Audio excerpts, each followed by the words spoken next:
Divorce নিয়ে মুখ খুললেন ফারহানা বিথি। আসসালামু আলাইকুম। আমি কিছু কথা শেয়ার করতে আসলাম। আপনারা আমার চোখের নিচের আঘাত দেখে অনেকে অনেক ধরনের কথা বলতেছেন। আবার আমার পেজে একটা স্টোরি দিয়েছিলাম, যদিও বা স্টোরিটা আমি দেই নাই। তো সেটা নিয়ে অনেক কন্ট্রোভার্সি হচ্ছে। হ্যাঁ, এটা নিয়ে আপনারা কথা বলবেন, খুব স্বাভাবিক। কারণ সেলিব্রিটি ফারহানা বিথির লাইফে প্রথমবার আপনারা কোনো কিছু একটা পেয়েছেন আর কি, কন্ট্রোভার্সি করার জন্য। ঠিক আছে, প্রথমত এই আঘাতটা আমি পেয়েছি ঠিকই, কিন্তু এটা আমার হাজব্যান্ড আমাকে দেয়নি। আমি কিন্তু বলি নাই যে আমার হাজব্যান্ড আমাকে মারছে। আমার হাজব্যান্ড এখন হসপিটালে আছে, কারণ সে অসুস্থ। তার মানে এটা না যে আমি আমার হাজব্যান্ডকে মেরে হসপিটালে পাঠিয়েছি। আপনারা কিন্তু আপনাদের মন মতন ভিডিও বানাচ্ছেন এসব বলে বলে। এসব কইরান না। এসব আমরা এমনিতেই একটা খারাপ সিচুয়েশনে যাচ্ছি, মানে পার করতেছি খারাপ সিচুয়েশন। তার মধ্যে আপনাদের এইসব ভিডিও আমাদেরকে আরো বেশি ডিপ্রেশনে ফেলে দিচ্ছে। যাই হোক, আপনারা ক্লিয়ার হয়ে নেন। স্টিল নাও আমি কিন্তু আমার রুমেই আছি। ঝই ঝামেলা একটু করে হতেই পারে। তো আমার হাজব্যান্ড রাগের মাথায় ওই স্টোরিটা দিয়েছিল, বাট তখনই আবার হচ্ছে আমরা ওটা ডিলিট করে দিয়েছি। তো আমি বুঝে গেছিলাম, কারণ যেহেতু এত বড় একটা পেজে একটা এত সিরিয়াস বিষয় নিয়ে স্টোরি দেওয়া হয়েছে, এটা নিয়ে অনেক কথাবার্তা হবে আর এটা সহ্য করতে হবে, কিছু করার নেই। আর আপাতত আপনারা এসব নিয়ে ভিডিও কইরেন না, ঠিক আছে? দোয়া করেন।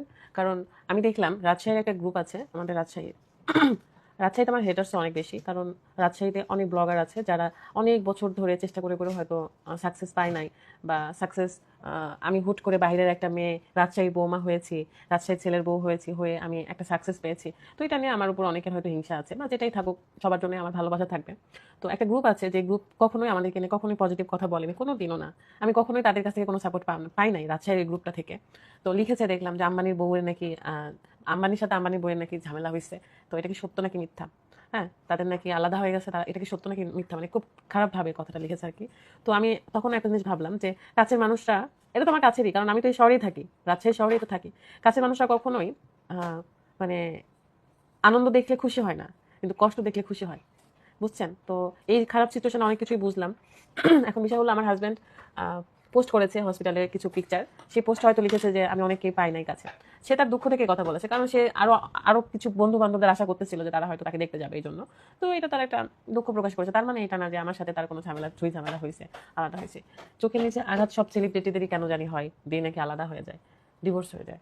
তো সব কিছুই আপনারা ট্রোল করেন, কেন করেন বলেন তো? অনেকে দেখলাম চোখের নিচে কালি দিয়ে ভিডিও বানাইছে, আমার ভিডিও দেখে আর কি, মানে আমাকে ইঙ্গিত করে যে ও মাই গড, আমার চোখের নিচে, আচ্ছা সব সেলিব্রিটিদের চোখের নিচেই কেন মারে?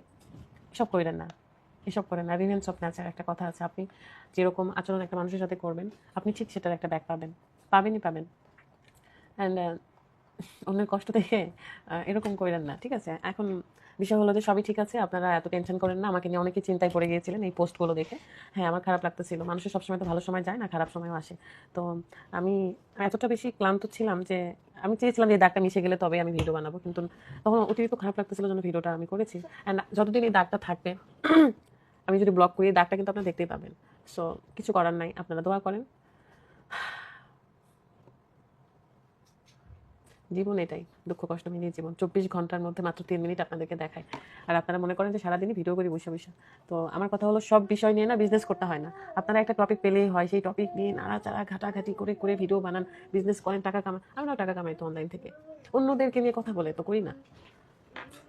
আমার অনেক শুভাকাঙ্ক্ষী আছে, অনেক ভালোবাসার মানুষ আছে, আমি যেটা বুঝলাম তারা আমার জন্য দোয়া করতেছিল। তো থ্যাংক ইউ সো মাচ, সবাই ভালো থাকবেন।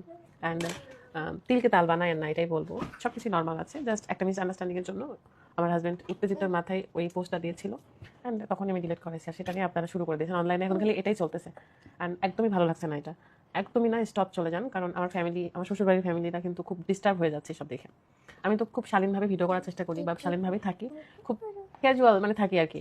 তো আমার মনে হয় যে আপনারা এটাকে নর্মালি নেন, নর্মালি না মানে এটা ভুলে যান, এই বিষয়গুলো ভালোভাবে বাঁচতে দেন, আমাদেরকেও, আপনারা বাঁচেন। তো আমি রেগুলার কাজে চলে আসবো আবার, কালকে থেকে না হলেও পরশুদিন থেকে রেগুলারই কাজ করব।